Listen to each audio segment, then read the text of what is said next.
Pernah nggak sih kamu ngerasa, makin keras kamu ngejar sesuatu, rasanya justru makin jauh? Kita hidup di era di mana sibuk itu dianggap keren. Kerja 16 jam sehari, tidur cuma 4 jam, rela ninggalin salat, ninggalin keluarga, demi apa? Demi sesuatu yang kita sebut rezeki. Tapi, coba kita jujur sama diri sendiri. Kenapa di tengah dunia yang makin makmur, teknologi makin canggih, dan semua serba instan, angka stres, kecemasan, hingga depresi justru melonjak ke titik tertinggi dalam sejarah? Ada paradoks di sini. Kalau kemakmuran materi adalah kunci kebahagiaan, harusnya generasi kita adalah generasi paling bahagia. Tapi nyatanya, banyak dari kita yang sukses secara finansial, tapi bangkrut secara mental. Artinya, ada yang salah dengan cara kita memandang rezeki. Di video kali ini, kita akan bedah secret code atau kode rahasia tentang rezeki langsung dari Al-Quran. Ini bukan sekadar teori dogma, tapi sebuah cetak biru, blueprint, yang bakal mengubah total cara pandangmu tentang kerja keras, masa depan, dan ketenangan hidup. Jadi, mari kita bahas. Sebelum masuk ke topik utama, kita akan meredefinisi rezeki lebih dari sekedar digit bank. Kesalahan terbesar kita di abad ini adalah menyempitkan arti rezeki hanya sebatas angka di rekening bank, merek mobil yang kita setir, atau jabatan mentereng di kartu nama. Kita sering berasumsi, kalau bukan harta dan karier, berarti bukan rezeki. Pola pikir materialistik ini yang bikin kita gampang cemas. Al-Quran memandang rezeki dengan lensa yang jauh lebih luas dan universal. Dalam pandangan Al-Quran, segala sesuatu yang membawa manfaat, mendatangkan ketenangan, dan menjaga kelangsungan hidupmu, baik fisik maupun mental, adalah rezeki. Kesehatan fisikmu hari ini itu rezeki. Waktu luang dan kuota internet yang kamu pakai buat nonton video ini, itu rezeki. Bahkan, kemampuan untuk bisa memejamkan mata dan tidur nyenyak tanpa bantuan obat penenang malam ini, itu adalah rezeki kelas kakap yang sering kita sepelekan. Logikanya sederhana. Buat apa punya uang miliaran di bank kalau untuk makan sesuap nasi hangat? Aja tubuhmu menolaknya karena komplikasi penyakit. Buat apa punya rumah bak istana kalau tiap malam kamu harus gelisah memikirkan musuh atau cicilan? Al-Quran ingin kita melihat the big picture, gambaran besarnya, supaya kita nggak gampang kufur nikmat dan terjebak dalam rasa kurang yang abadi. Sekarang kita masuk ke topik utama. Untuk memahami bagaimana sistem ini bekerja, Al-Quran memetakan rezeki ke dalam 4 level sistematis. Disinilah letak kodenya. Level 1 yaitu rezeki dasar. Ini adalah level paling bawah, jaminan sosial dari alam semesta. Di surat Hud ayat 6, Allah menegaskan bahwa tidak ada satupun makhluk bergerak, bernyawa, di bumi ini melainkan dijamin rezekinya. Hewan melata yang nggak punya akal, nggak punya strategi marketing, dan nggak punya koneksi orang dalam pun bisa makan setiap hari. Jadi, secara logis, mengkhawatirkan apakah besok bisa makan atau enggak, sebenarnya adalah bentuk meragukan jaminan Sang Pencipta. Budayawan Sujiwo Tejo pernah melontarkan kalimat yang sangat menohok. Menghina Tuhan itu tidak hanya sebatas menginjak-injak Al-Quran atau menjadi ateis, tapi khawatir besok tidak bisa makan juga, termasuk penghinaan terhadap Tuhan. Kalimat itu terdengar ekstrim, tapi kalau kita renungkan, ada benarnya. Ketika kita panik berlebihan tentang kebutuhan dasar esok hari, kita sedang meragukan sifat Al-Razzaq, Maha Pemberi Rezeki. Kalau menurut kamu gimana? Tulis di kolom komentar ya. Oke, sekarang level kedua, rezeki usaha. Naik ke level berikutnya, ada rezeki usaha. Ini dijelaskan dalam surat An-Najm ayat 39 yang berbunyi wa al-laisa lil insani illa ma sa'a. Dan bahwa manusia hanya memperoleh apa yang telah diusahakannya. Ini adalah hukum alam, law of attraction versi teologis, atau asas kausalitas, sebab akibat. Siapa yang menanam, dia yang memanen. Siapa yang kerja keras, melakukan riset, membangun sistem, dan konsisten, dia yang akan mendapatkan hasilnya. Hukum ini berlaku universal, nggak peduli apa latar belakangmu, apa agamamu, atau dari mana kamu berasal. Namun, jebakan terbesar manusia abad ini adalah berhenti di level ini. Kita mengira rezeki hanya sebatas fungsi linier dari keringat kita. Padahal, Al-Quran punya level berikutnya yang jauh lebih efisien. Level ketiga, rezeki bersyukur. Ini adalah level di mana matematika ketuhanan mulai bekerja. Dalam surat Ibrahim ayat 7, Allah berfirman, La in syakartum la azidannakum wa la in kafartum inna adzabi lasyadid. Artinya, sesungguhnya jika kamu bersyukur, niscaya aku akan menambah nikmat kepadamu. Tetapi jika kamu mengingkari nikmatku, maka pasti azabku sangat berat. Di level ini, syukur tidak bekerja secara linier, X plus 1, melainkan bekerja layaknya fungsi eksponensial.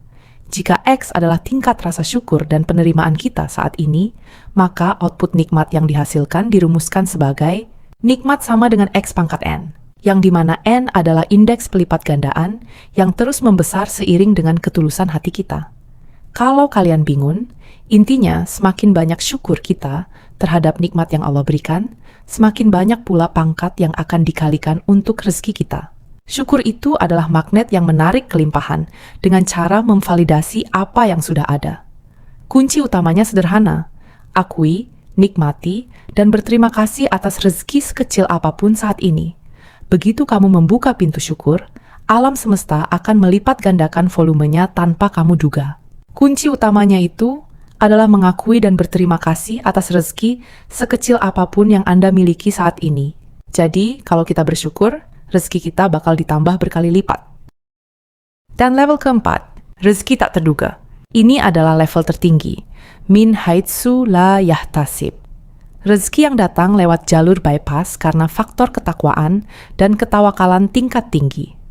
Polanya tertulis di surat At-Talaq ayat 2 dan 3, yang sering kita kenal sebagai ayat 1000 dinar. Disebut ayat 1000 dinar, karena ada kisah legendaris tentang seorang pedagang yang mengamalkan ayat ini beserta sedekah masif atas petunjuk Nabi Khidir alaihissalam. Hingga ia diselamatkan dari badai laut dan menjadi raja di tanah baru. Secara esensi, level ini adalah janji konkret bagi siapa saja yang mengutamakan integritas moral yang kita kenal dengan takwa dan berserah diri secara penuh atau disebut tawakal. Allah akan memberikan jalan keluar dari arah yang sama sekali tidak masuk dalam kalkulasi logikanya. Ini adalah quantum leap dalam sistem rezeki. Setelah nonton video ini, jangan lupa dikepoin ya ayat-ayat Al-Quran yang kita sudah bahas. Semoga bisa menjadi pemicu rezeki kita ditambah oleh Allah. Balik lagi ke topik. Sekarang mari kita refleksikan ke dalam hidup kita. Seringkali kita stres, burnout, dan merasa hampa karena kita memaksa hidup hanya mengandalkan level 2, usaha sendiri. Kita merasa semua beban dunia ada di pundak kita. Kita mengira kesuksesan 100% adalah hasil kendali kita. Padahal, ada jalur langit di level 3 dan level 4 yang bisa melipat gandakan hasil tanpa bikin kesehatan mental kita tumbang. Ketika kamu mengombinasikan kerja keras, level 2, dengan manajemen hati yang bersyukur, level 3, serta kepasrahan total setelah ikhtiar maksimal, level 4, kamu sedang mengaktifkan mode hidup yang paling optimal. Pernah nggak kamu melihat orang yang gajinya puluhan atau ratusan juta sebulan, tapi tiap akhir bulan selalu bingung uangnya habis kemana dan selalu merasa kurang? Atau sebaliknya, ada keluarga yang penghasilannya pas-pasan, mungkin hanya selevel UMR, tapi rumah tangganya adem ayem, anak-anaknya tumbuh sehat dan berprestasi, dan mereka jarang sekali keluar uang untuk urusan rumah sakit atau musibah? Disinilah konsep barokah, keberkahan bekerja. Barokah itu bukan soal kuantitas atau jumlahnya, melainkan tentang kualitas dan dampaknya. Rezeki yang berkah itu memiliki struktur yang stabil. Jumlahnya cukup, bikin hati tenang, membawa kebaikan yang terus mengalir. Dan yang paling penting, menjaga kita dari pengeluaran-pengeluaran bermasalah yang nggak perlu. Kebalikan dari barakah adalah istidraj. Ini adalah kondisi di mana seseorang dikasih materi yang melimpah ruah, karir yang melesat tanpa hambatan, tapi sebenarnya itu adalah jebakan yang perlahan menghancurkan dirinya. Mereka ditimbun harta agar makin jauh dari Tuhan, hingga akhirnya jatuh terhempas ketika mereka benar-benar lengah. Harta itu diperoleh atau digunakan dengan cara yang salah, sehingga fungsinya berubah dari rezeki menjadi hukuman yang menyamar. Jadi, apa kesimpulan dari semua ini? Al-Quran mengubah diksi kita dari mengejar rezeki menjadi menjemput rezeki. Apa bedanya? Dua kata ini punya psikologi yang sangat bertolak belakang. Kalau mengejar, kita menganggap rezeki itu liar, bergerak acak, lari dari kita, dan bisa diambil orang lain. Akibatnya, kita cemas, panik, dan seringkali menghalalkan segala cara karena takut kehabisan kuota. Tapi kalau menjemput, kita sadar penuh bahwa rezeki itu sudah ada statis di sana.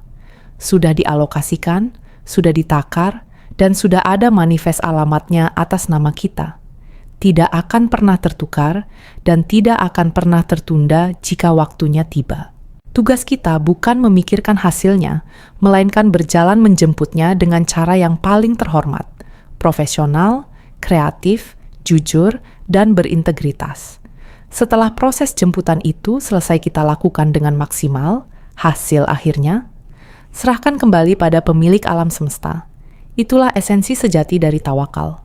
Setelah nonton video ini, yuk coba buka kembali, pelajari, dan kepoin ayat-ayat yang tadi kita bahas.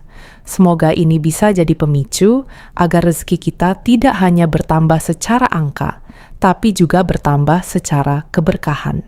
Kalau menurut kamu, di level mana yang paling menantang buat diterapkan dalam kehidupan sehari-hari? Tulis di kolom komentar ya. Sampai jumpa di video berikutnya.